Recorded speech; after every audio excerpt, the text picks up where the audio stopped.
All right. We have trailers to discuss. And on top of that,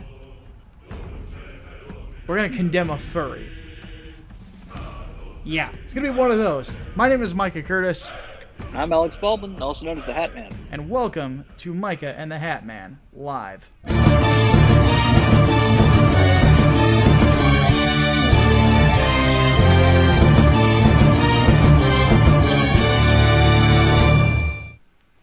All right, let's go ahead and get started. For those of you who have not watched this podcast before, every single one that we do entertainment podcast-wise, we start out with our picks of the week. And Hatman, go right ahead with yours.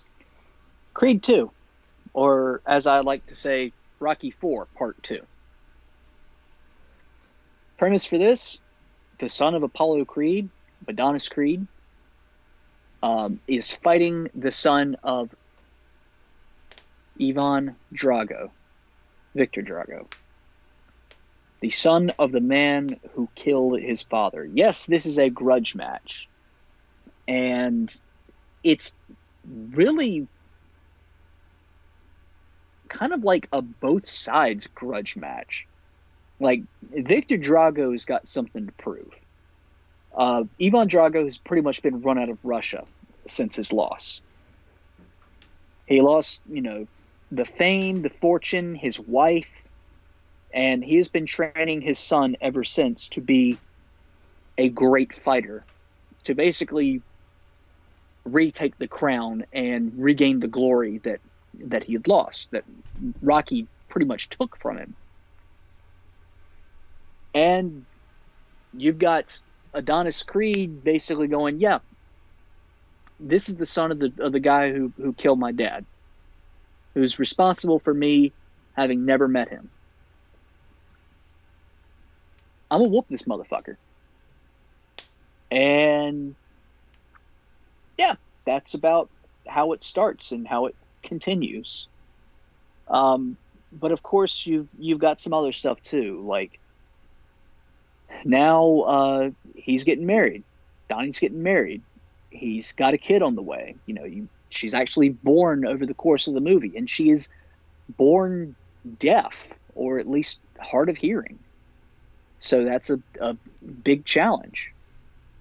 And yeah, he's got a lot of obstacles to overcome. Not just the this guy is really ingrained in my family's history, but just some more personal, immediate struggles to go by as well. And it really does serve as more of a sequel to Rocky 4, I think, than anything else. Because he wins the heavyweight championship at the very beginning of the movie, but it doesn't feel like anything. And he's fighting the dude that if you've seen the first Creed, he's fighting the dude that beat him in the gym, that when he put up his Mustang for somebody who could beat him. That's the dude that beat him and took his car.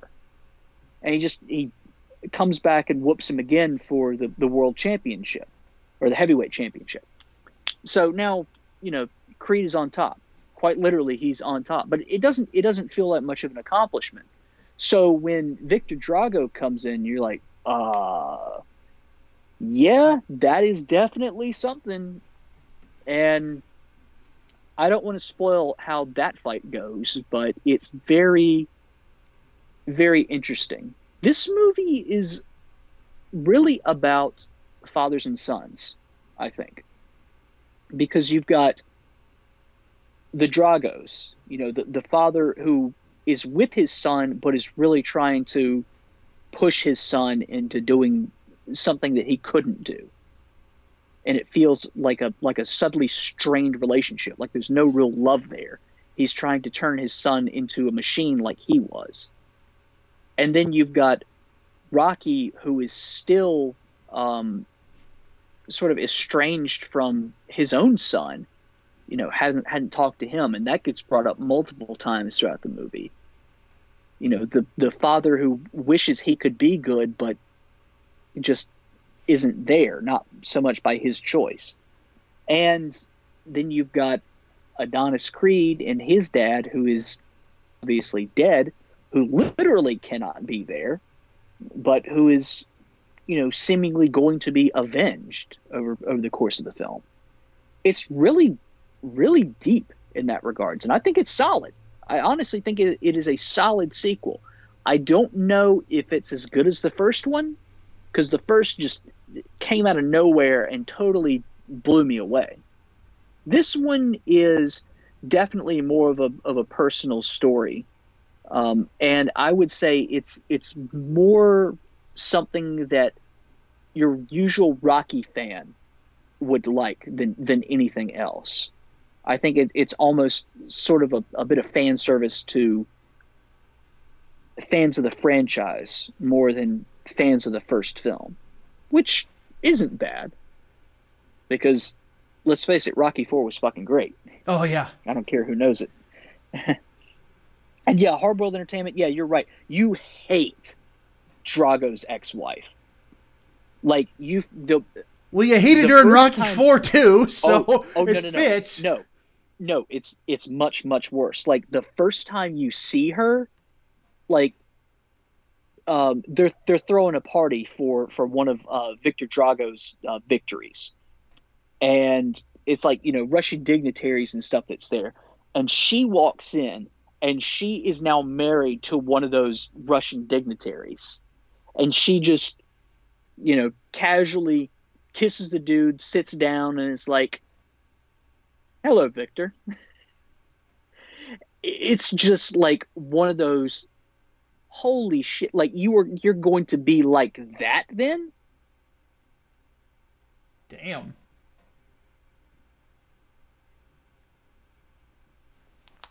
Here's the question I have. It does a great job of actually building sympathy for the Dragos in this, and that's something I was not expecting at all. Really? Seriously, especially by the end of it. By the end of it, you're like, wow, I did not expect to feel these emotions for not just Victor Drago, but Ivan Drago too. Like, Ivan, I must break you. Ivan, if he dies, he dies. Drago. Yeah.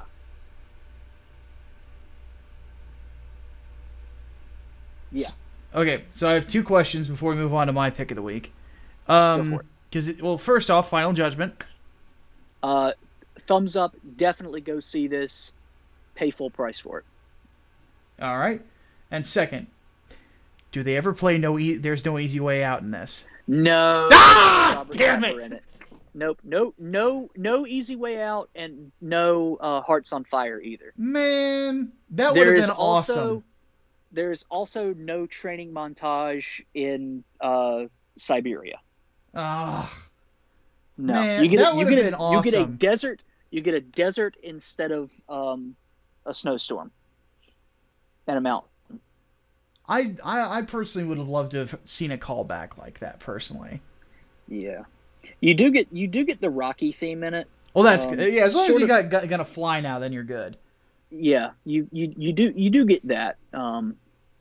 But I the whole time, like, I'm just making these Rocky IV references, like when Victor gets cut for the first time, I wanted to hear somebody say, the Russians cut, but that was a wonderful part of that film, though. Look at him, yes. He bleeds. He is a man. That's a great moment. Yeah, it really is. I really here's wish the thing, folks. They'd done that. I'm gonna just go back in time for a second. Rocky IV is a much better film than what people give it credit for. Honestly. Seriously. You legitimately do feel like Ivan Drago is a monster, that he's not human, that he's the fucking Terminator. And then when he cuts him, you're like, oh shit. If he bleeds, we can kill it. Mm-hmm. So yeah, absolutely. But yeah, it's wonderful. Also, one thing I really have to mention, they go over the whole throwing in the towel thing from Rocky IV a lot. Like that's to be expected. Is a serious plot point. Yeah. And the towel does get thrown in the film. I will not say where it is, and I will not say who it is that does it, but that is a very shocking moment.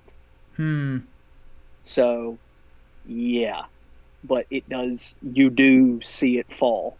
I see. That's sort of a good bookend, I think, for it. And again, that's why I say this feels more like a sequel to Rocky IV than anything else, because it's so much of an homage to that film. I love it. It's great. It's really great. Yes, go see it. Pay full price. Go buy it on Blu-ray too. And if you haven't seen the first Creed, what are you doing? Seriously, it's a great film. Absolutely wonderful. Totally blew me away. And for Ryan Coogler's, I believe, second directorial outing, it's great. Yeah. And seeing that, you know exactly why he was picked to helm Black Panther too. All right, let's go ahead and move on to my pick of the week. And sadly we don't have a lot of time for me to discuss it, but that's okay. I didn't get that far into it. It's Far Cry 5, a game that a while ago I wanted to play, just never got around to. I'm a big fan of 3, and in fact 3 is one of my favorite first-person shooters of all time. I skipped out on 4 because I didn't like a lot of people told me it was basically 3-button China. I'm like, I'm not a fan of that. This one, I was told they actually kind of de-emphasize the hunting quite a bit, and the crafting, and they re-emphasize the fact that this is basically a ground war in Montana between a bunch of rednecks. And it is exactly that. And did I dress in the undershirt with a U.S. flag on it? Look who you're talking to, guys. My character in the game looks like basically me, but a completely different body type. So I want you guys to imagine this. I want you guys to imagine this. You put me in Montana in this scenario, and basically what you have is me with 2 other people in the back of a truck armed with an M60 in it, and I'm headbanging to Meshuggah as we are ripping through some fucking heathens. That's basically been my experience with this game, and it's fucking great. So basically, lots of Deus Volting. A lot of Deus Volting, yes. I am purging heretics left and right in the most diabolical ways I can think of it. There was a guy, I shit you not, who continued to cry about this fucking guy trying to play Jesus, mind you, who kept screaming and screaming and screaming. He was the last one. I shot him twice in the kneecaps, and while he's crawling on the ground, I threw a fucking Molotov cocktail in his face.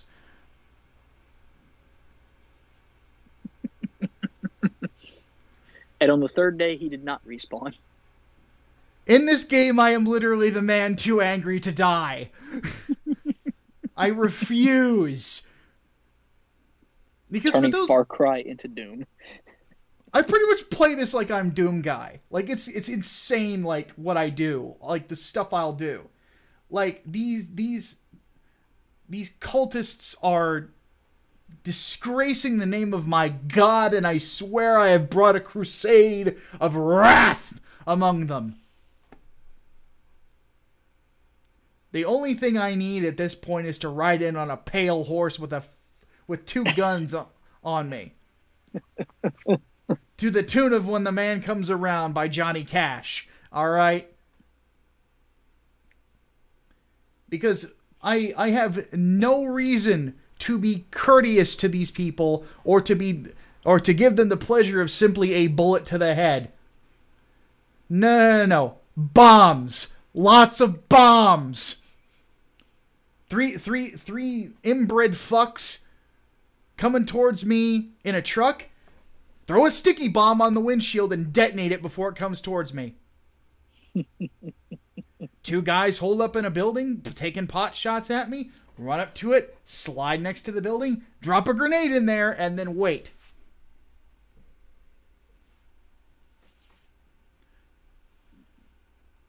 And for those who don't necessarily believe me, like, I shit you not, I was literally listening to Meshuggah while doing a good chunk of this. And headbanging while I did it, because it was fucking great.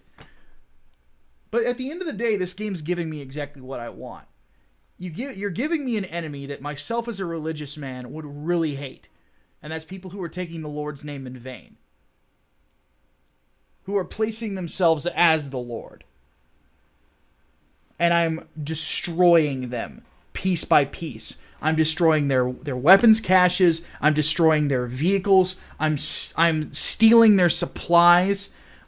I have not got to the end of the game yet.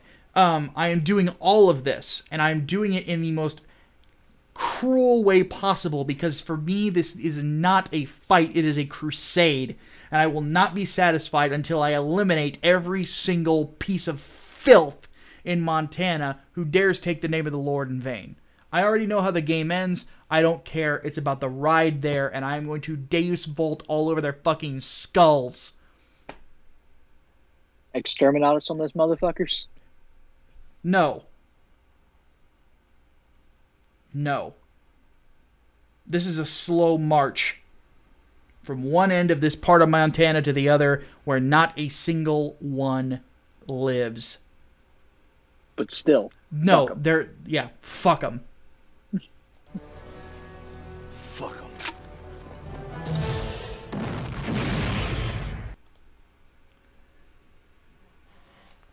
If you thought that Rambo was vicious in Rambo 4, you ain't seen nothing yet. And he was pretty fucking vicious in that movie. Alright, the only downside is that I have not gotten a knife or a machete yet, and I want to freaking do that to people like you did in Far Cry 3. Because you could, like, knife a person in the back, grab them around their throat, and then chuck a knife at another guy. God, Far Cry 3 is a great game. Alright, let's go ahead and move on. So, new Captain Marvel trailer. Now with 30% more emotion than the last one. I say it's second verse, same as the first. That's pretty much what it is. Underwhelmed. Yeah, I am too. Still completely underwhelmed. Like, it was a much better trailer than the first one. Like, you get a little bit more in it. But with this one, I'm still not excited for it. And that's sort of the problem. I'm not really excited for this movie. Like, the Skrulls are coming. Why? Why do I care? Like, I know what the Skrulls are. Obviously, the Skrulls are the bad guys. But why do I care? Why now? Why did they come to Earth in the 90s? What is on Earth at that point that they're coming for? Yeah, why are the Skrulls coming? What are the Kree doing? What is their entire purpose? Is it just why are we just now hearing about the Kree? Yeah, like it doesn't make any. Well, we knew about Ronan, sense. And we knew about the Kree through Ronan, but that he was the only one we've seen so far.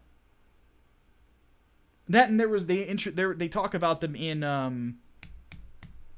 whatchamacallit, in Agents of S.H.I.E.L.D. Yeah. But, like, I don't see the point, really, of this movie so far. Like, you haven't really presented me a threat that this character is taking on, aside from it being just the Skrulls. Mm-hmm. And, like, is it about the Kree-Skrull War? Like that old Avengers story, maybe? Like, is that what's going on here? Like, wait, what is happening? Why do we care? And that's generally the problem of the trailer. Is it's nice to see Brie Larson smile. She has a dynamite smile. It's nice to see some of the special effects shots in space, which actually did look like they were pretty well done. But the problem with this is it really kind of feels like this film is going to be the Skyrim of films, in the sense that it's going to have all this budget poured into it and all these special effects and all the costume design and all this other stuff, but it's going to be shallow as a puddle. Mm-hmm.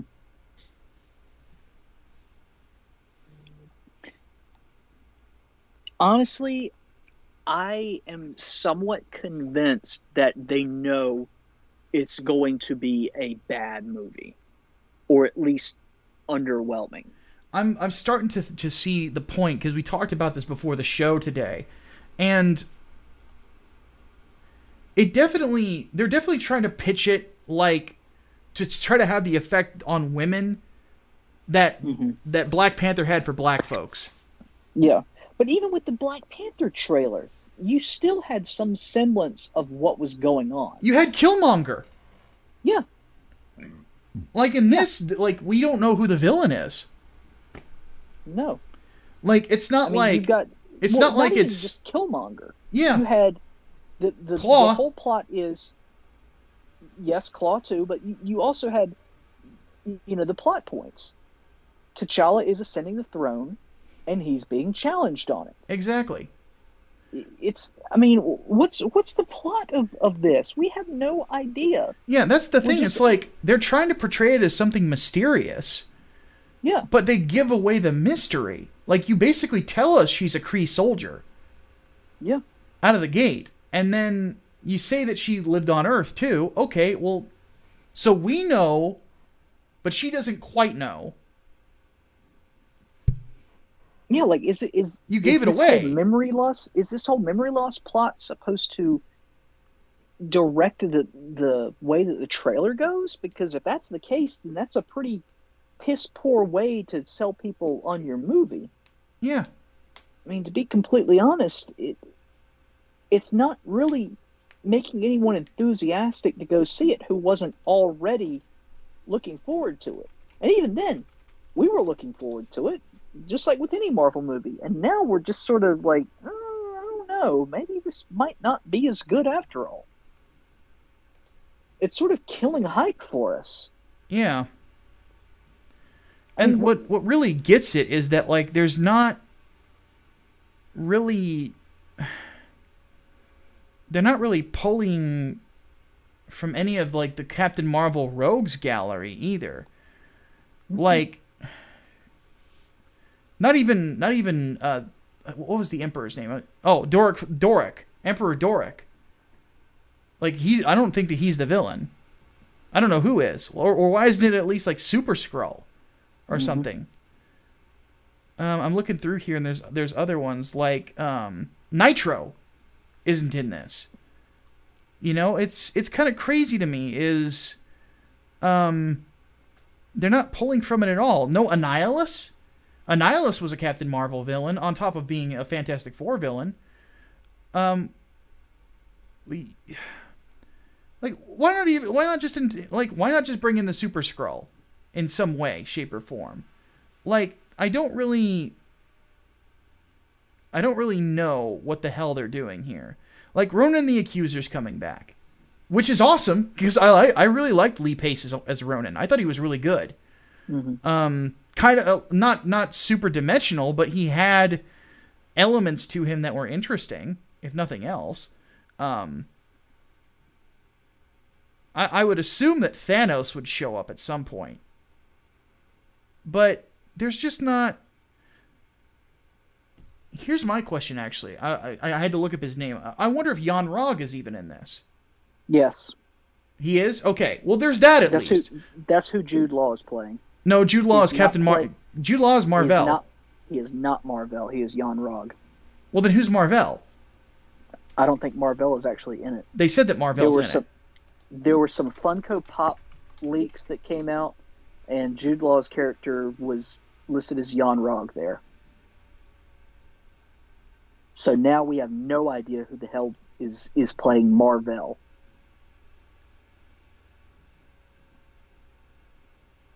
Well, that's weird, because he's still billed as Marvel. Yeah. I wonder if that's a mistake then. Yeah, I wonder if that's a mistake.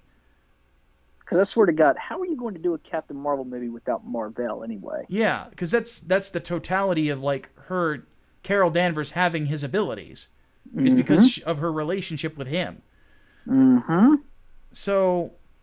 It's like trying to do a fucking Miles Morales movie without Peter Parker and having some influence in it. Yeah, it's... So, yeah, needless to say, though, this, like... No hype, really, for this movie. I think a lot of hype died the instant that a different trailer came out. Avengers Endgame. Yes, we have a title. Finally. And holy shit. Brief trailer, but holy shit. Real talk. Real talk. I kind of hope this is the only trailer they put out for it. You know, I could live with it. I really could. I sincerely hope that their marketing campaign has as little information as possible. I do not want to know anything going into this movie. So let's talk about what we saw. First thing we see is Tony Stark in space in what looks to be a ship he took from Titan. Mm-hmm.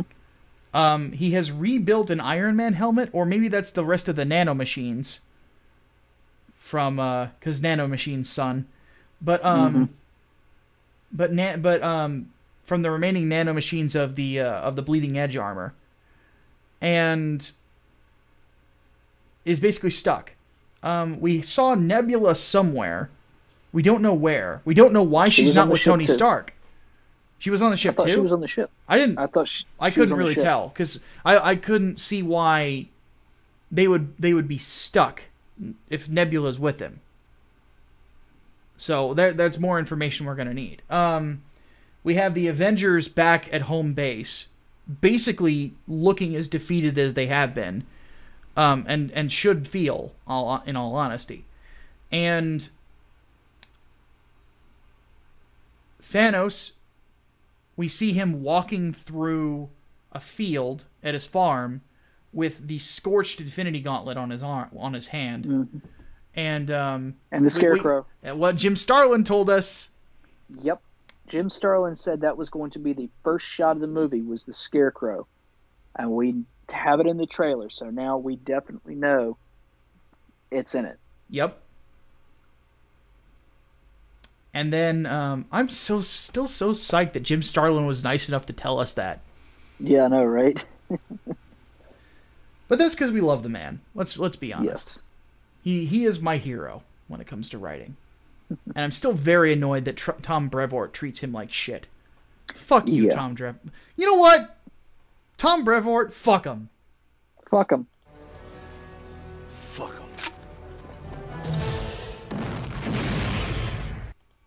Seriously, fuck Tom Brevoort. But anyway, the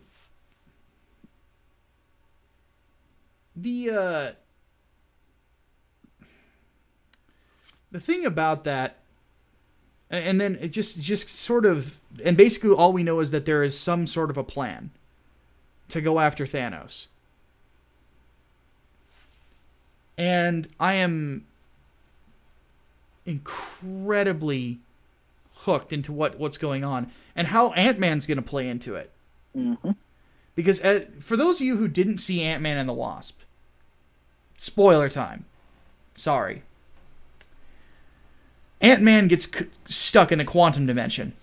Or in the microverse, rather.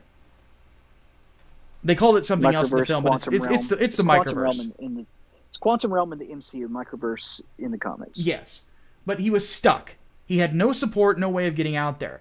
Somehow, not only did he get out, he's at Avengers HQ. Mm-hmm. Keep in mind, the Pims got dusted. And he did not. So how'd he get out? That's the big mystery. Oddly enough, justifying the existence of Ant-Man and the Wasp as a film. Which wasn't a bad movie by any stretch of the imagination. It's a fun movie. It's, it's forgettable. Of all the MCU films, I think it's more for a younger audience. That and the first one, definitely. So, but anyway, I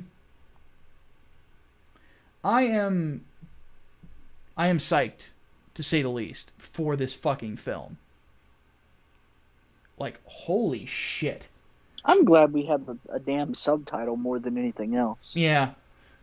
Like, finally, okay, we've got it. Now we know. It's not Infinity War Part 2 anymore. It's Endgame. Yeah. And it makes sense, too. I heard some people shit-talking the title. I'm like, It's exactly what Doctor Strange said. We're in the end game now. Yeah, it makes sense. It might be cliche, but it's appropriate. It is. It's gonna be interesting. Then we have Ronan. By the way, Hawkeye is not Hawkeye. Yep. Clint looked broken, and I think we know what happened. His family got it. And that was heartbreaking to see. Mm-hmm. Because I would think it's kind of safe to say that Avengers 2, Age of Ultron was a Hawkeye movie in a lot of ways. And really established him as sort of like the glue that holds the team together. Which is really cool because that's the way Clint was in the comics too. Mm-hmm. I can't imagine, like, an Avengers team without Hawkeye in it just doesn't make any sense to me. So, the Ronin outfit also looks very much like it did in the comics, which, oddly enough, was one of the few cool things that came out of Brian Michael Bendis' run on Avengers, because Bendis. Mm-hmm. And,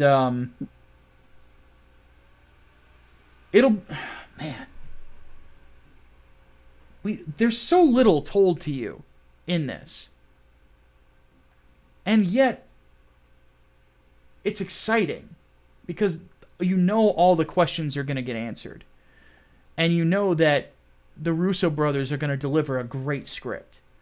And you've got... I mean, this is the last hurrah of this iteration of the Avengers. Like, but Marvel has basically said that the MCU will not be based around the Avengers after this film. Which is sad in some ways, but you know that they're going to bring it. You know that they're going to bring a great performance. You know, because some of these actors are stepping away for a while after this. Mm-hmm. Robert Downey Jr. has said he's going to take a little bit of a break. Chris Evans already has made plans. He's going to be doing Broadway. He's going to direct his first film. And then he said he might come back in the future, but he said it's been very difficult for him to be in a movie every single year. That is playing the exact same character, and he kind of wants a little bit of a break, and I can understand that. What else we got? Like, I don't think much has been said about Mark Ruffalo. He said he'd like to do a Hulk film if possible. We know that there's going to be a Black Widow film that'll be coming out, which is going to be like a spy movie, which I think will be pretty cool. Yeah, I'm down for that. I'm definitely down for that because they said that the Winter Soldier would be in it. I'm like, awesome. But and then there will still be a Thor movie, but you know, the two big names of the Avengers, Captain America and Iron Man, are going to be stepping away for a while. And what I'm hoping ends up happening, I'm praying that nobody dies in this. I'm hoping that Cap just takes time away, or, you know, maybe he'll die. It's hard telling. The odds are he probably will. I just don't want it to happen because he's one of my favorite superheroes. I have a feeling what's going to happen with Tony is he's going to end up getting married to Pepper, and he's going to focus on Stark Industries for a while. You know, I have a feeling that's probably what's going to happen. And then, but that'll give room for a Fantastic Four film, which they now are going to have the rights to. They're going to inevitably reboot the X-Men. More than likely, Hugh Jackman is going to come back. He's actually hinted at it recently. It would be really cool if he showed up in this movie. Let's be honest. Who the fuck wouldn't love to see Wolverine in this movie? But anyway, as it stands, though, this is a great awesome. It's gonna be so fucking cool. I'm hoping that, and I think that there's a lot of potential in the MCU going forward. I mean, I have a feeling that at some point they will probably do a Thor film that follows the beginning of the J. Michael Straczynski run, and it will probably introduce Beta Ray Bill, Takeo, whatever. What's the director's name? I can't pronounce it very well. Taika Waititi. Yeah. Taika Waititi. Yeah, he's expressed interest in bringing Beta Ray Bill into the MCU. Thank God. Please do that. Which would be fun as hell because Beta Ray Bill is fucking awesome. Yes, please. You've already got Stormbreaker, for God's sake. Exactly. But there's going to be another Spider-Man movie. They just showed the trailer for Far From Home to a crowd in Brazil today. And debuted Jake Gyllenhaal as Mysterio. He actually showed up there along with Tom Holland. So that's exciting. I'm really looking forward to that one. Should we talk a little bit about that one? Well, there's not really that much to say. I mean, they we already knew that Gyllenhaal was going to be Mysterio. They confirmed that Hydro Man will make an appearance, which is interesting. That's a surprise. To be certain. And I have a feeling they're probably going to start setting up for the Sinister Six. But I'm genuinely wondering what's going to happen between now and then, or this film and after that. Because again, the question is Marvel going to make a bid for Spider-Man? If they do, that means Venom. And with the popularity of Venom, I do think that Kevin Feige and the people at Disney looked at that and said, okay, this character is still insanely popular. We put him in a Spider-Man film. Holy shit, the world is going to give us all the money. All of it. All of it. Like, it's just going to be in their bank account the next day. Because I don't know anybody that wouldn't watch that after Venom. And the person in the chat who tries to say that they wouldn't, you lie. But we'll talk about that another time. Needless to say, though, this trailer is hype. There's still things in the MCU that look like they're going to be a lot of fun going forward. We'll just have to see what happens with Captain Marvel. If it's a success and if Brie Larson can surprise all of us, then that's good. I'm genuinely hoping for that. I'm just not putting my money on it. So, but Avengers Endgame, I have no doubt will be quality, to say the least. All right, let's move on to our final topic, the Game Awards. So, I enjoyed the Game Awards this year, for the most part. Really? I did. Do you want to know why? What? Because it was the first award show I've watched in a long time where Donald Trump did not get brought up all the fucking time. It was about... Yeah, that's a fairly good reason. It was about video games. Which is what an award show is supposed to be about if it's about celebrating an industry. Or am I wrong? We had cool trailers. Outer Worlds, Mortal Kombat 11. Yes, Mortal Kombat. Oh my god. Red Dead Redemption 2 won a bunch of awards. God of War got Game of the Year. Thank God, too. I was expecting Red Dead Redemption 2 to get it, but yeah, especially after all the fucking awards that it was winning, like Best Music. Are you kidding me? Yeah, that was a shocker. And there was a smash announcement that Joker from Persona 5 is going to be in there. Not that I know who the fuck that is. I guess Persona 5 is going to get a Switch port after this, too. I guess. But, largely speaking, it was a celebration of the industry, and that's what it's supposed to be. Until a gay furry stepped on the fucking stage. Now, hold on, Micah. He's a black gay furry. Don't care. He's an asshole. He's an asshole. Oh, my God. What can be said about Sonic Fox that hasn't already been said by him? Let me say this. Very talented person when it comes to the fighting game community. Super talented guy. You can't deny that he's good at what he does. Evo champion in Dragon Ball FighterZ.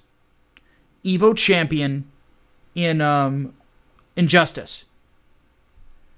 He is, arguably speaking, the most versatile guy in the fighting game community. But that's because he's good at 2 games instead of just 1, basically. But I think he's got a couple more that he's good at too. Yeah, well, he plays a lot of different stuff. But the thing about him is that he's a prick, and we saw that at the Game Awards. He was named the Esports Person of the Year. He goes up there in the fucking fursuit, gives his speech, and throws shade at Republicans. Not to mention, he said, "I'm gay" twice. Like, okay. We know. I mean, we don't care. Okay. Real talk. This dude reminds me of the frat bros who like to talk about, getting laid all the time and how big their dicks are and how they can get a new chick every night and shit like that. Except he is the gay furry equivalent of that. Yeah. He's a gay furry dude bro. Let's be real. Yeah, pretty much. If a gay furry dude bro could exist, he is it. And here's the thing. He is a fucking heel. Yeah. He is a heel. He is playing to that character. And people hate him for it. Because here's the thing. At the end of the day, most people genuinely don't give a shit about who you fuck. I made that point in the video that I did earlier today. Most people don't care about who you have sex with. Most people don't care about the God you worship. Most people don't care about what you wear in the bedroom. Most people don't care about this or that. They don't care. We live in probably one of the most forward-thinking societies of all time. And you're going to sit there and bitch that some people don't agree with the way you fucking dress. Fuck you. Fuck you.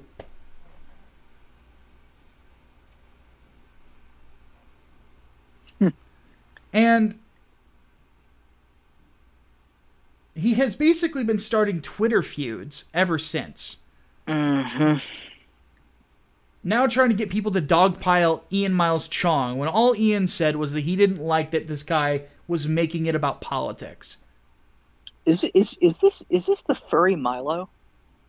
No. This is just some asshole. I don't know. I'm not giving him that distinction. Like a troll. I'm not giving him that distinction because I genuinely think he's a shitty person. I genuinely think he is. Because some of the shit he says is pretty nasty towards people. Don't get me wrong. He is an asshole. But this is a shit person. This is what I fucking hate about this, and I'm calling it right now.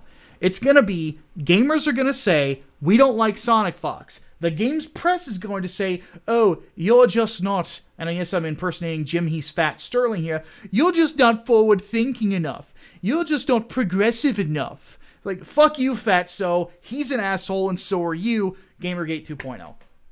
Fuck it. Fuck him. No, fuck it.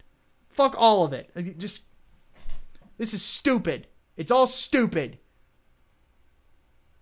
I think we've gone beyond fuck it. I think we need an exterminatus on this shit.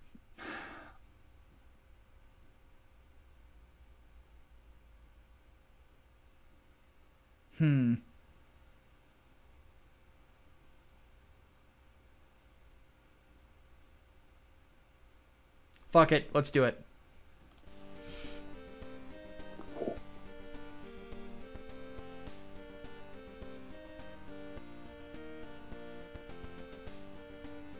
We have arrived, and it is now that we fulfill our charge. In fealty to the Lord our God, and by the grace of his throne, I declare exterminatus upon whatever scumbag we're declaring exterminatus on today. I hereby sign the death warrant of an entire wherever, and consign 1,000,000 souls, maybe, to oblivion. May imperial justice account in all balance. The Emperor protects. Deus vult, Deus vult, Deus vult, Deus vult, Deus Vult. Deus Vult, yith in hell. Yes. Alright. Let's go ahead and get to the questions. So, we're going to start with Twitter, actually. Dank Horse Elric, I love that he changed his Twitter handle, says, recent brouhaha surrounding furries, specifically Caro and Sonic Fox, seems to have inflamed the fandoms or cancer sentiment among people.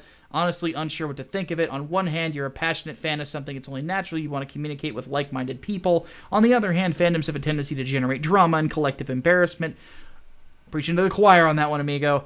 Is it possible to be part of a fandom while avoiding drama, or is the only solution to play hipster and never unironically join anything? Well, you're kind of also talking about my experience in Comicsgate thus far. Mm-hmm. Because, dear God, there's a lot of drama that makes no fucking sense. And I largely stay out of it.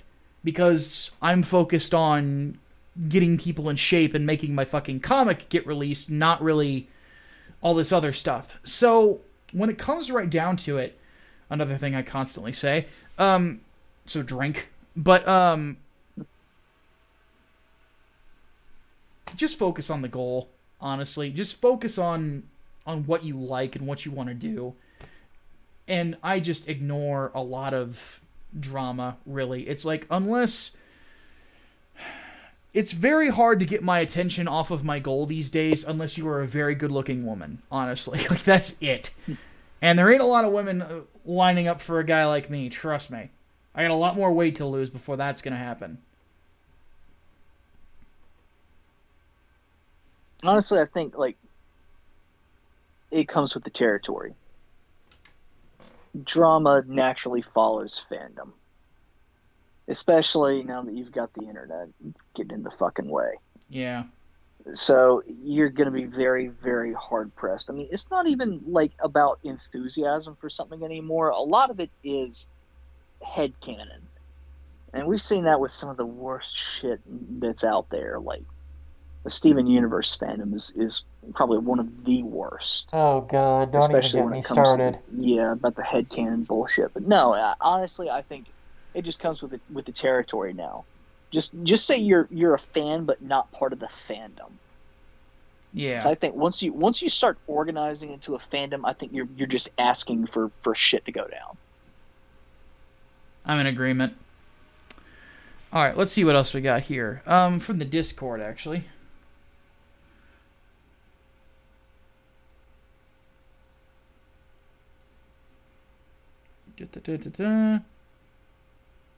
Holy Ninja Tail, could we get an exterminatus on Guro? What's a Guro? Gore. Oh, I don't know, and I will remain ignorant to such things. Yeah. I'm sorry, but I'm not sorry about mentioning that in the Discord. So, yeah, that's probably my fault. Exterminatus on Hatman. I can't exterminatus on something I don't know anything about, and I'm not even going to look into it because I prefer to remain ignorant and innocent on such things. No, just don't. Just save yourself some favors and don't. That was basically the barrier of entry to 4chan's B back in the day. If you could get past the Guro, you could post. Well, B is the cancer that is killing B. Yeah, so. But that gives you an idea about Guro. Yeah. All right, let's hit the chat here. So, let's see here. Thoughts on the Quartering's community manager quitting due to harassment from game journalists. He was fired by GOG. Oh, I heard that he's hiring him for the website he's starting. And yet I have not received a job offer. What the fuck, Jeremy? No, I'm kidding. I don't know if I could really quit my job to do that, because there's a lot more earning potential in what I'm doing right now for the day job. So, though I would admit, if he gave me a decent enough offer, I'd consider it. Jeremy really needs to. I like the whole no politics thing, but you got to bring something else to the table. Like bring some opinion pieces, maybe like talking about philosophy in games or something. You got to bring something that people are going to be interested in reading constantly. Yeah, and you're going to want to make sure you have a strong, easy to get into video section too. Yeah, don't just say this is gaming news and reviews without the spin and stuff. You're going to lose your audience very quickly because, let's face it, plenty of other sites are doing that already. Yeah, it's when it comes to more than just the news is where they're failing. Yeah, because they're pushing politics and stuff. If you could make a site that focuses on the industry as an industry and treats it like an adult treats it, then I think that you could maybe hit a chord there. Because most people don't treat the game industry like an actual industry. They treat it like some sort of fantasy realm. That's the problem with Angry Joe. That's the problem with Jim Sterling. It's the problem with a lot of games journalists and so on and so forth. You don't treat it like an actual industry with stocks and profits and jobs attached to it. They treat it like some sort of fucking fantasy land. And it's stupid. It's a romanticization of how business is done, and fuck all of that. That's what I hated when I was at Blistered Thumbs, and I still hate it to this day. Yeah. And you can even do like game reviews and analysis outside of going straight critical theory on it. Yeah. Like I said, like inject some philosophy into that. Like, you know, how people did with BioShock and what's Ayn Rand's The Fountainhead? Objectivism? Oh yeah. Like what they did with BioShock and Objectivism. I'd love to do shit like that. Stuff like that. Yeah. I'd love to do it. That'd be great. And I knew writers who did that sort of shit back in the day. And people loved those articles. But we've gotten away from that because it's easier to bitch about microtransactions and know nothing about the business and stuff like that. I would love to be one of many like business-minded people talking about the industry on a regular basis and talking about it seriously. But I don't know if that's ever going to happen. That's why I got out of games journalism. Yeah. Because I'd like to think that in my writing I always treated the game industry like an industry. I talked a lot about business acumen. I talked a lot about those sorts of things. I'm rambling. Let's move on to a different question. Yeah. That's a topic for a different time. So, Hardboiled Entertainment says, I'm getting a bit frustrated at the tendency of the trailers to end on a goofy joke, especially the Captain Marvel trailer with Nick Fury and the cat. Yeah, it's becoming a trope at this point. I think that they need to kind of get away from it. Yeah.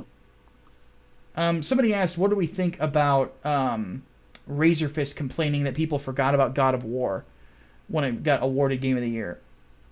No, he's really not wrong. Well, that's the nature of anything entertainment-wise. Is as the year goes on, you tend to forget what came earlier. Yeah, the most recent things. That doesn't mean anything. God of War was an amazing game. Mm-hmm. Not only did it have... It was basically... He didn't even play God of War. Exactly. What the fuck does he even know? I asked that question about him a lot. But he didn't even play the fucking game. So... God of War was, for better or worse, the full potential of what a God of War game can be. Yeah. As I said before it came out, this is exactly what the series needs. It's what the franchise needs. It is the proper way to evolve it and reboot it. Yeah, exactly. And it turned out that is exactly what happened. Yeah, it was a great video game. Fucking great.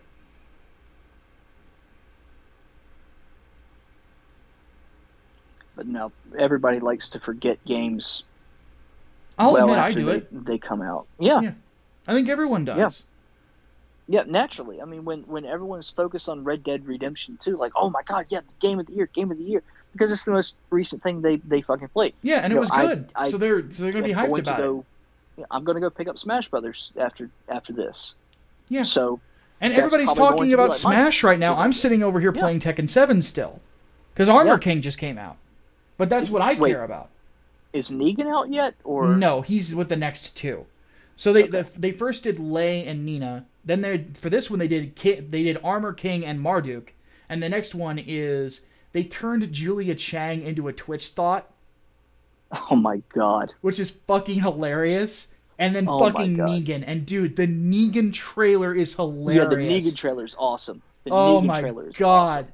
They basically just ripped Jeffrey Dean Morgan's lines from the show. I don't think he re-recorded them. No, he definitely re-recorded them. Did he? I could tell. Yeah, I could definitely tell he re-recorded them. But it's like the same scripting and everything. I just want him to enter going, "Little pig, little pig." That's my favorite line of his. I don't know why. He's awesome. I just hope he feeds somebody spaghetti. But no, they shipped Tekken 7 without Lei Wulong and Craig Marduk. Dude, they had a great roster. It was an amazing roster to begin with. But they still shipped it without them in the main roster? And Nina Williams? Yeah, it was surprising. Oh my god. It was surprising. Well, at least they're in it now, I guess. Yeah, exactly. And they're really good. Armor King, though, is the tits. Armor King, though, is fucking awesome. I mean, I say that as I'm biased, obviously. I'm a King player. I've always been a King player. King and Armor King have always been my Tekken Tag team because I love luchadors. So, and they're both Catholic. So you've got Christian luchadors in fucking leopard masks who only talk in roars and love children. So, but the new moves that they gave Armor King are great. Like his damage potential is ridiculous too. There's more of a learning curve with him than King, but holy shit! Oh, yeah, Jaguar masks, not leopard. Sorry, but yes, Jaguar masks. Yeah, they're with Armor King now out. I want Tekken Tag 3 so bad. I would legit try to get competitive with it because I'm really good with King in this game. I'm really good with Armor King in this game. So, yeah. Hell yeah. Oh, but that's the thing. That's just sort of the nature of the internet, you know. But I think it was good for people to remember that God of War was fucking amazing. Yeah. Yeah, I agree. I was worried. I was honestly worried that Red Dead was going to sweep, but. Also, can I say something? We don't hate all of anyone, because there's some. I know that we actually do have furries who watch this show. Yeah, and bronies too. Mm-hmm. Even though we shit talked y'all some. We don't hate you, just so you know. No, we don't hate you. We make fun of you because it's kind of weird what you do, but we still love you. Don't ever think. About to say, I'm gonna call you a degenerate, but the group of people that I hang out with, like our Facebook chat group, is called the Degenerates. We're all degenerates here. Don't worry. Well, Micah, maybe you're not a degenerate, but no, I'm. Over the last few years, I have become very chaste in a lot of ways, more so than I was when I was younger. I will be the degenerate representative for Micah and the Hatman. Anyway, I do want to answer this question. Koopa's Revenge Home asks, should Secret Wars be the for sure finale of the MCU? No. Nah, I wouldn't. I don't even think I would like a Secret Wars movie, unless they found some weird way to bring back all the villains. But it would be cool. Don't get me wrong. Like to bring back Ultron. Upon rewatching Age of Ultron, if you leave out the dumb quips, he's actually really well done. It's just he got weakened a little bit. I really wish they had gone a little bit deeper on his fascination with theology. Yes, absolutely. I really wish they had gone all. But I would love to see a movie with multiple villains in it, like big personality villains. Could you imagine a Secret Wars where the villains are Loki, Doom, Thanos, Ultron, and let's throw another good one in there. Let's say you bring in the Green Goblin or someone like that, or Otto Octavius, which they will eventually do. And then like on one, and you put other villains in there that could be wild cards, or other characters in there that could be wild cards.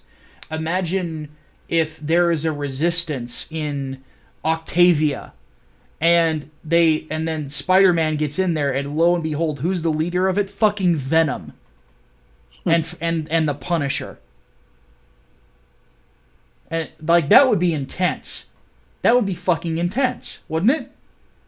You know, it would be a great movie to have. I think that a lot of people would really enjoy it, but I don't think I would want that to be the end. If I wanted an end to the MCU, I would want it to be based on Hickman's Avengers, which Infinity War partially is, because Hickman's Avengers is about the death of the Marvel universe, which is part of the reason why it's so good.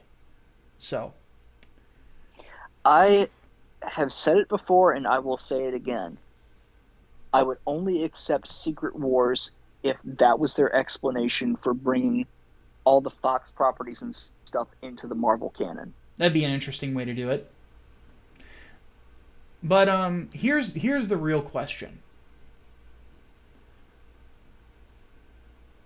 Which of the two are you more excited to see the MCU? Because we'll close on this. A question from Micah the Hatman.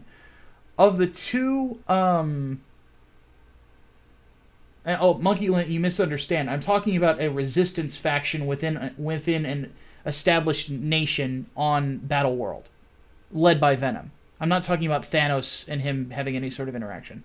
Anyway, which of the two teams are you more excited to see them bring into the MCU? The X-Men or the Fantastic Four? Fantastic Four, easily. Why? Because, well, one, they're the first family. I mean, you can't get beyond that. And two, I know that they'll do the Fantastic Four right.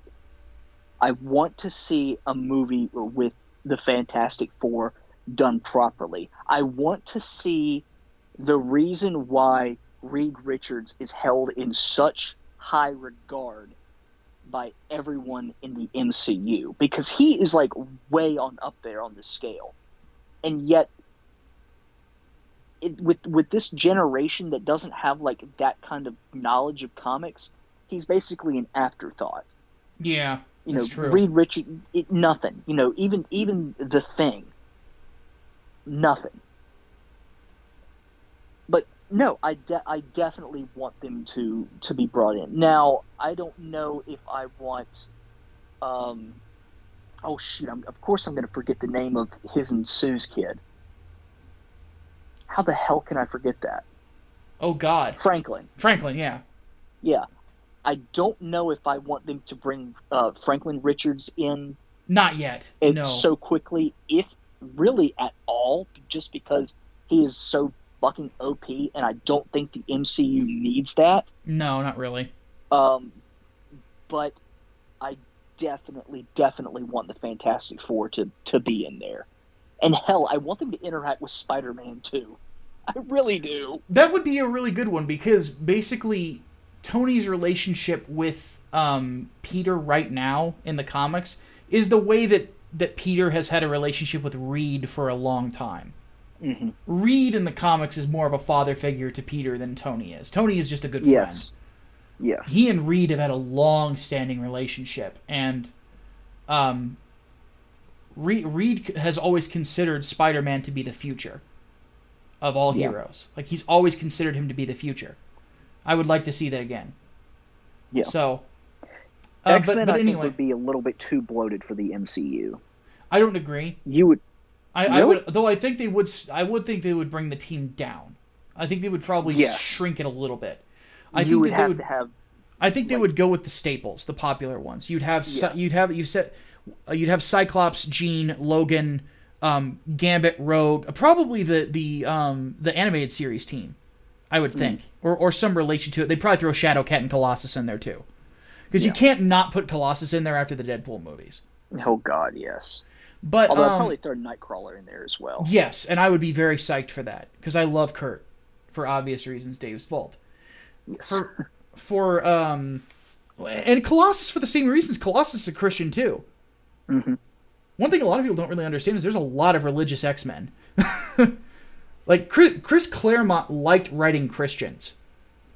That was one weird thing about him. He really liked writing Christians because of the duality of of human nature and belief in God, and the religion, and like that's part of what's in God Loves Man Kills. So, but anyway, Colossus is not an atheist. He's a Christian. He's pretty awesome. They retconned it. Well, they retconned a lot of religions recently. Who cares? Fuck them. Yeah. Fuck them. Fuck them.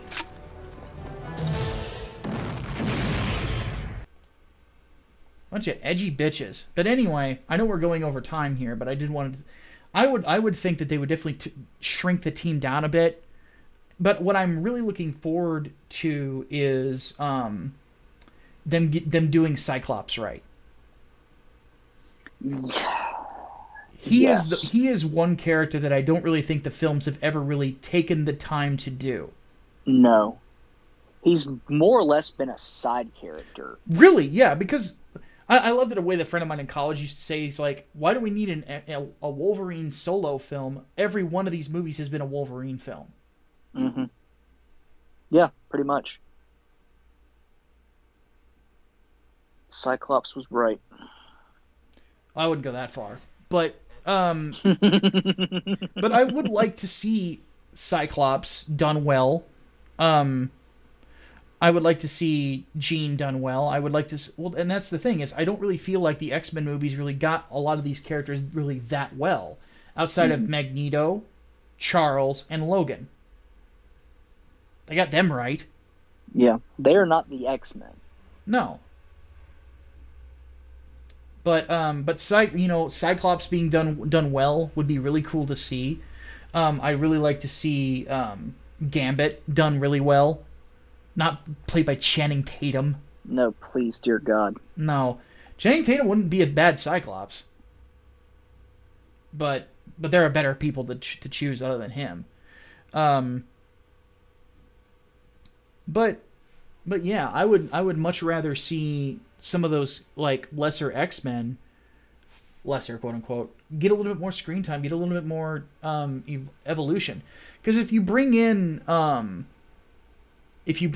what's his face, if you bring in Wolverine, and if you convince Hugh Jackman to play him, you don't really need to build him up that much. Everybody knows who he is. Mm-hmm. He's the best there is at what he does, and what he does isn't pretty. There you go. And you could build up the other cast members with him and Charles kind of being the staples that you already know. You know? And I honestly wouldn't mind them bringing back... what's